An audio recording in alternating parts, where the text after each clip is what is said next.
So here's a closer view of your Shield Plus. So it comes with a 13 round magazine as mentioned earlier and a 10 round magazine. This is a 4-inch barrel versus the 3.1. You can get a plus in either of those. My Shield that I'm going to show you here in a moment is a 3.1 inch barrel, the 2.0 Shield. The width is a little bit wider than the 2.0 Shield. So the 2.0 Shield is 0.91 inches wide, and the Plus is 1.04 inches wide, measured at the widest portion of the grip.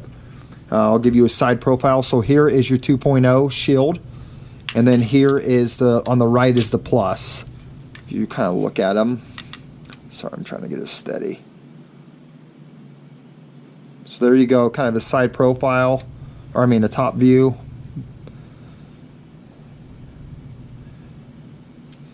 Pretty similar, right? They've both been cleared. Not much wider. I don't really notice a difference for the 2.0 to the Plus. The frames are obviously a little different, slightly wider. I noticed that on the Shield 2.0, there's a little more of an indent where your thumb kind of rides. And obviously it's way more abrasive. On my 2.0, I had to actually take sandpaper and take the texture down because it was just chewing my back up. This is also the 2.0, has a hinge trigger, so there's not as much of a pronounced spot for your thumb, I've noticed on here. The texture is a lot less aggressive, but still has a little bit there, so it still gives you a good grip. So your Shield Plus with the 10 pull average was just under 6 pounds for a pull. It was 5 pounds 11 ounces. I would say it varied a little less than a pound between the hardest and the lightest pull. That's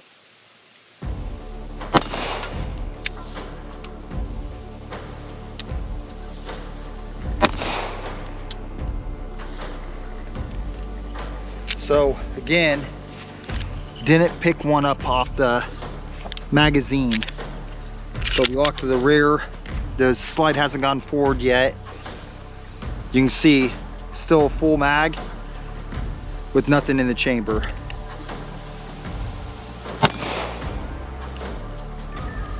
So you look at it, you still have it failed to pull off the magazine. I drop the mag and it'll go. And this is it with 13 rounds in the magazine.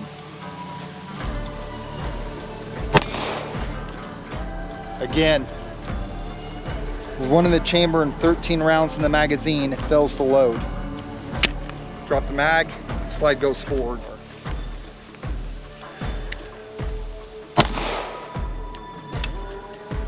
So we had no fire. Let's lock it to the rear and see what happened.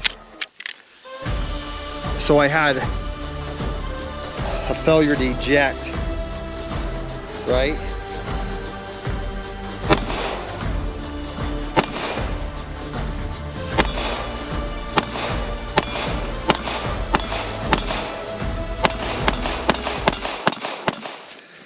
As you've seen, I don't know that I would trust the whole 13+1 that they market the Shield Plus has.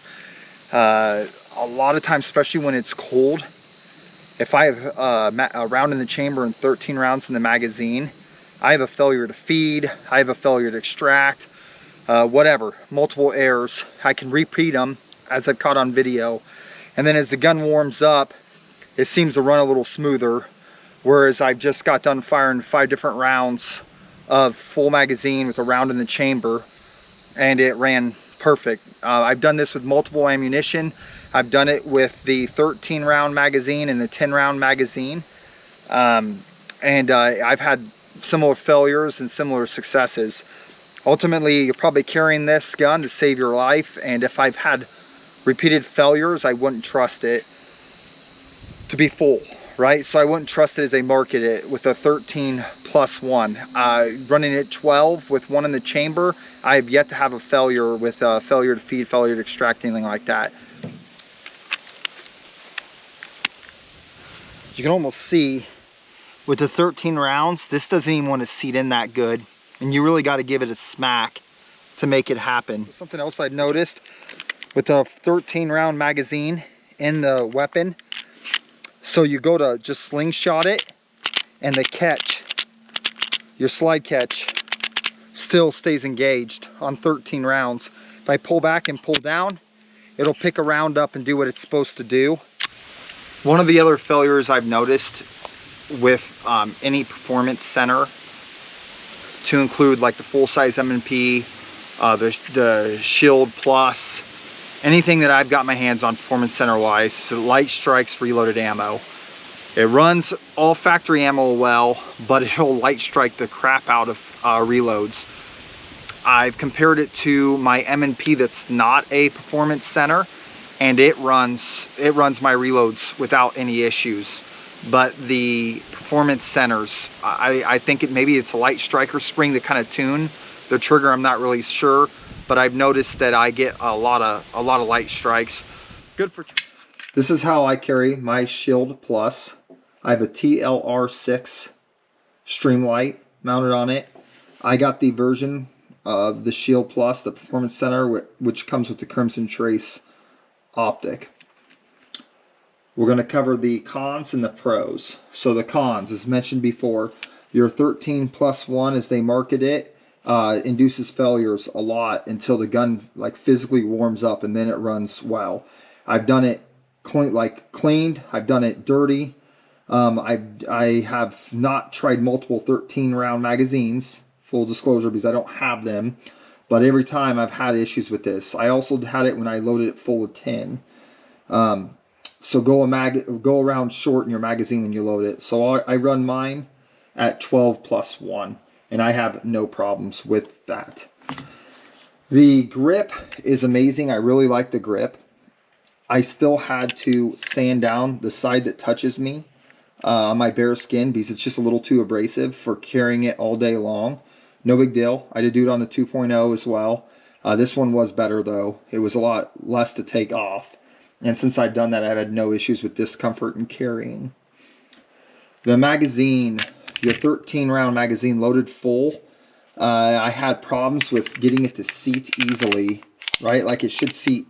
I know you got to give it a smack, but it should seat well. You really had to smack that thing when it was 13 rounds. I don't think you should carry this gun in 13+1 anyways. So load 13, make sure it seats, pull one off the top, and you should be good to go. And then you're running at 12+1. Also, with that 13+1, if you decide to go that route, when your mag follower comes up, it hits your slide lock, which stops the slide from going forward to let you know you're empty. I don't know what's going on with the 13 rounds in there, but it will do the same problem where you can't just slingshot the pistol sometimes, which I don't like. My last complaint with the Shield Plus is the lack of a rail. All their competitors have a rail. I don't know why they don't. I think it's dumb. It limits the options and lights that you can mount to your pistol. The TLR6 is one of the few I could find that would mount, and it actually mounts to the trigger guard. The drawback is you lose some of your space in your trigger guard. Luckily, I can still fit my hand in here, no problem. I can get my hand in there and manipulate my trigger safely with gloves on as well, so it doesn't stop me. But it's something to be aware of. As for the TLR6, it's a great light. It's 100 lumens, which is more than enough for a self-defense scenario in your home. The pros, I love the flat trigger. This thing's awesome. It's consistent. It's smooth. I love it. I'm not changing this trigger, especially since it's like a self-defense gun. I'm going to keep it as is. I've got zero complaints. The Crimson Trace optic that come with my version of the pistol. So I have a Delta Point Pro on my full-size M&P, and I actually think this dot's quicker and easier to find with running it. So I really like this optic. I also am kind of digging the fact that when this is on there, it's off, and when this pulls off, it's on. So since this is always on in my holster, I feel like I'm saving battery life with my Crimson Trace optic. Highly suggest it. Really like it. I've got about 500 rounds. I've got over 500 rounds actually through this pistol. Zero complaints with my optic. I really like that I have almost the same footprint as my Shield 2.0, and I have 13 rounds. The gun's a little longer. I think it's easier to shoot. I run it 12+1. I'm going to highly suggest that you guys do the same. But I think for the size of the pistol you have, having a total of 13 rounds is awesome. I just think this pistol's, my last compliment is, I just think this pistol's easy to shoot. I absolutely love this pistol. I'm really happy to carry it. I've been carrying it for a few months now, and it rides comfortably in my holster. I can easily hide it on myself.